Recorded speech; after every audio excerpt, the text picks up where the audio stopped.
एक तेरे ख्याल में हमने जाने कितने ख्याल छोड़े हैं। इख्तिलाफात के बावजूद किसी से एहतराम से पेश आना कमजोरी नहीं, बेहतरीन तरबियत और ख़ानदानी होने की दलील है।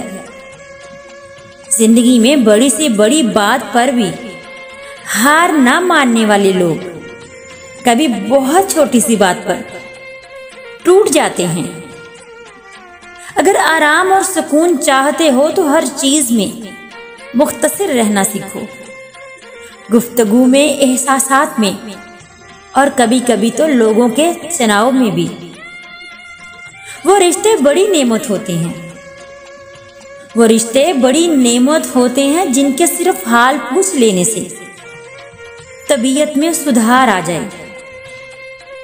अगर दुख का दरिया अबूर करना चाहते हो तो आंसुओं को जज़ब करना सीख लो।